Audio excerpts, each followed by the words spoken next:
بسم الله الرحمن الرحيم.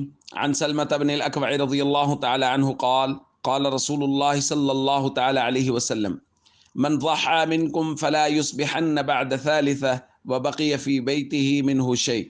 الحدیث رواہ البخاری۔ نبی کریم صلی اللہ علیہ وسلم نے ارشاد فرمایا، تم میں سے جو شخص قربانی کرے 3 دن کے بعد اس کے گھر میں قربانی کا گوشت باقی نہیں ہونا چاہیے۔ دوستو، یہ ابتدائی حکم ہے۔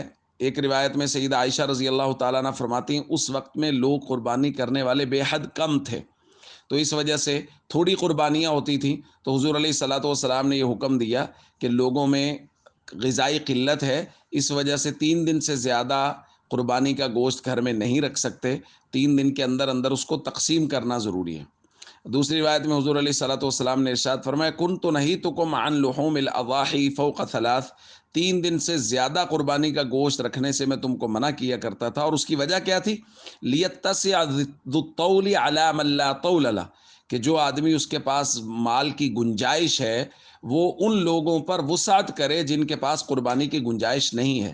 باقی اب چونکہ گنجائش پیدا ہو گئی ہے، زیادہ تر لوگ قربانیاں کرنے لگ گئے ہیں، لہذا حضور نے فرمایا فَكُلُوا مَا بَدَا لَكُمْ وَأَطْعِمُوا وَادَّخِرُوا، اب جو دل کرتا ہے کھاؤ، لوگوں کو کھلاؤ اور ذخیرہ بھی کر سکتے ہو۔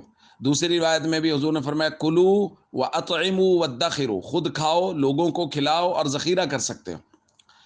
تو پہلے یہ حکم تھا کہ 3 دن سے زیادہ قربانی کے جانور کا گوشت گھر میں رکھنا جائز نہیں تھا، لیکن بعد میں جب قربانیاں زیادہ ہو گئیں تو پھر حکم ہوا کہ نہیں، اب آپ خود کھائیں، لوگوں کے ہاں بھی بھیجیں اور ذخیرہ بھی کر سکتے ہیں جتنی دیر آپ چاہیں۔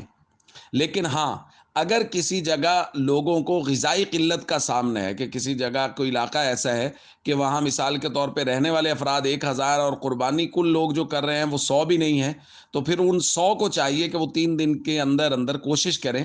یہ لازم نہیں ہے، واجب فرض نہیں ہے، لیکن بہرحال حضور کا طریقہ یہی ہے کہ جہاں غذائی قلت کا سامنا ہوتا تھا وہاں حضور فرماتے تھے کہ 3 دن کے اندر اندر اس کو ختم کریں اور لوگوں تک پہنچائیں تاکہ زیادہ سے زیادہ لوگ گوشت کھا سکیں۔ اب جائز ہے کہ آپ گوشت کو ذخیرہ کر سکتے ہیں، دیر تک رکھ سکتے ہیں، باقی طریقہ وہی بہتر ہے کہ جتنا زیادہ صدقہ ہوگا، جتنا زیادہ لوگوں تک گوشت پہنچے گا، اتنا زیادہ اچھا ہے۔ السلام علیکم ورحمۃ اللہ وبرکاتہ۔